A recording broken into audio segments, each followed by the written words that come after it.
Next நேயர்களுக்கு என்னோட அன்பான வணக்கங்கள். இன்னைக்கு நம்ம சனி பயிற்சி குறித்து தான் பார்க்க போறோம். அதை நம்ம கூட ஷேர் பண்ணிக்கிறதுக்காக சித்தர் வாக்கு ஜோதிடர் பாலசித்தர் பாலஜனா அவர்கள் இணைஞ்சிருக்காங்க.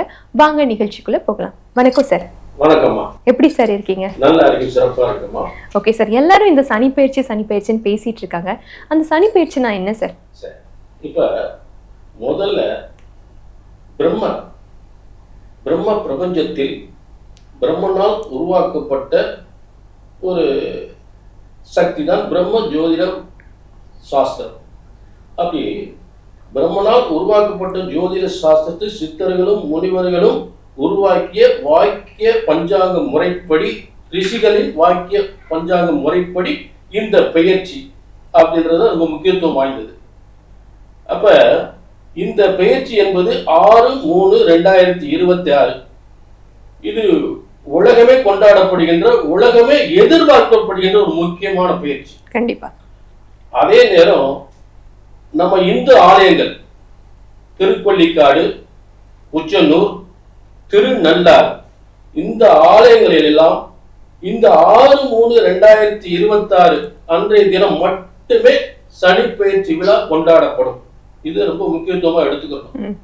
அடுத்து இந்த சனி பயிற்சி எதுக்காக வருது, ஏன் வரணும் அப்படின்னா, ஒரு மனுஷன் அவனுக்கு ஒரு யோகத்தை முதல்ல கொடுப்பார். நல்ல தொழில், நல்ல வருமானம், நல்ல முன்னேற்றம் கொடுப்பார். அந்த பணத்தை பாதுகாக்க தெரியல, சரியான முறை நீதி நேர்மையோடு அந்த பணத்தை சரியா தொழிலுக்கோ வருமானத்துக்கோ சரியான முறையில பண்பாடு தெரியல.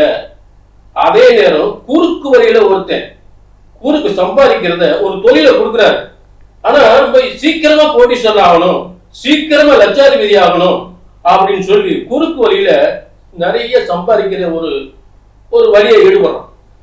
அப்படி ஈடுபடும் பொழுது சனிபன் அங்கதான் வர்றார். குறுக்கு வழியில கோடீஸ்வரர் லட்சாதிபதி ஆகிறான். அவனை இந்த 7.5 சனியாகவும் கண்டக சனியாகவும் அஷ்டமத்து சனியாகவும் வந்து இதுதாண்டா 7.5 சனி அப்படின்னு சொல்லி எல்லாத்தையும் இழக்க வச்சு நடு ரோட்ல நிப்பாட்டிடுவார்.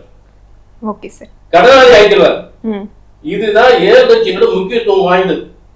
Okay sir. இப்ப நம்ம ஒவ்வொரு ராசிக்கும் தனித்தனியா பார்த்துலாம் சனி பயிற்சி குறித்து. இப்ப நம்ம மேஷ ராசி நேயர்கள் பத்தி பேச போறோம். அவங்களுக்கு சனி பயிற்சி என்ன மாதிரி பலன்கள் தரும் தெரிஞ்சுக்கலாமா சார்? இப்ப மேஷத்திற்கு 10, 11ஆம் அதிபதி, 10ஆம் அதிபதி, 11ஆம் அதிபதி ஜீவனஸ்தானம், லாபஸ்தானம். இந்த ஜீவன லாபஸ்தானம் போய் 12ஆம் இடத்துக்கு மறையிற. சரி, 12ஆம் இடத்துக்கு மறைஞ்சா விரயம்.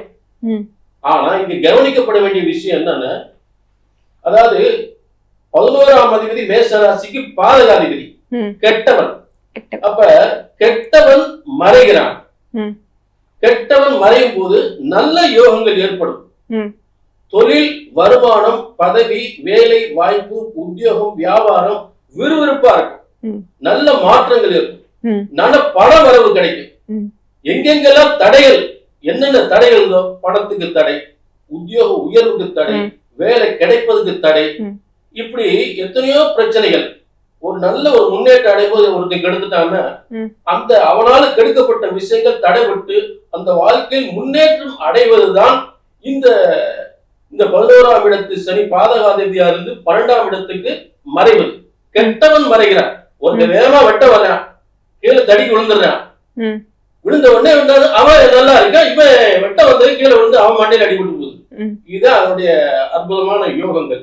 ஆக முக்கியமா வெளியூர் பயணங்கள், வெளிநாட்டு பயணங்கள், வெளி மாநில பயணங்கள் ரொம்ப பிரமாத வரப்பு சூப்பரா இருக்கும். அதுல எந்தவித மாற்றமே இல்லை. Okay sir. இப்போ நீங்க சொன்னது எல்லாமே தொழில் சம்பந்தமா சொல்றீங்க. குடும்ப சம்பந்தமா அவங்களுக்கு எப்படி சார் இருக்கு? அதாவது இப்ப பார்க்கும் இடம், அதாவது இருக்கும் இடத்தை சனி பகவான் விருத்தி செய்கிறார். பார்க்கும் இடத்தை பாதிப்பு அடைய செய்வார்.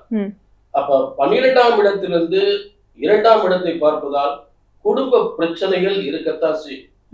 குடும்ப பிரச்சனைகள் இருக்கும். அதுல கொஞ்சம் அதே இடத்துல வியாபாரத்துல பேச்சு வியாபாரத்திலையும் கவனமா பேசணும், குடும்பத்திலையும் பார்த்து கவனமா பேசணும், உத்தியோகத்திலையும் கவனமா பேசணும்.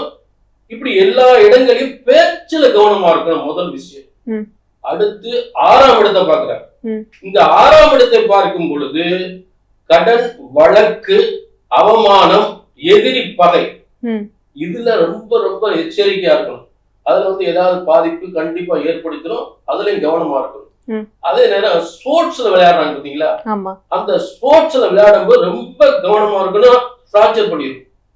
அந்த விளையாட்டு துறையில இருக்கவங்க ரொம்ப கவனமா இருக்கணும். அடுத்து அவர் பார்க்கக்கூடிய இடம் 9ஆம் இடத்தை பார்க்கிறார். இந்த 9ஆம் இடம் என்பது தந்தை, அடுத்தாப்புல உயர்வு. அப்போ ஒரு உயர்வு, ஒரு முன்னேற்றம் அடையும் போது சில தடைகள் ஏற்படும். தடைகள் ஏற்பட்டாலும் முன்னேறலாம். ஆனா 9ஆம் இடம் என்பது தந்தை. தந்தை உடல்நிலை பாதிப்பு ஏற்படும், கவனமா இருக்கணும். அதே நேரத்துல 2ஆம் திருமணம்.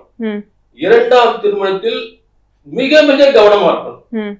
அடுத்ததாக அவர் பார்க்கக்கூடிய இடம் 8ஆம் இடம். இந்த 8ஆம் இடம் கடன், நோய், வம்பு, வழக்கு, ஆயுள், இந்த உடல் சுகாதாரம், இதை கவனமா இருந்துட்டா போதும். Okay sir. இப்போ இவங்களுக்கான சிறப்பு பரிகாரங்கள், கோயில் ஸ்தலங்கள் ஏதாவது இருக்கா சார்? இப்ப இந்த மேச ராசியை பொறுத்தளவு முதல்ல முருகப்பெருமானை வழிபடுவதால் சிறந்த ஒரு பரிகாரம். எந்த கோயிலுக்குனாலும் போகலாம். எந்த முருகர் கோயில், மலை மேல் இருக்கும் முருகனை, வீட்டுக்கு பக்கத்துல இருக்கும் முருகனை வழிபட கூடாது. நிறைய இடங்கள்ல கோயில் கண்டிப்பா மலை மேல் இருக்கக்கூடிய முருகனை வழிபடுவதால் மலை போல் இருக்கும் பிரச்சனைகள் பனி போல் நீங்கும். ஓகே சார், ரொம்ப அருமையா சொன்னீங்க. நன்றி சார்.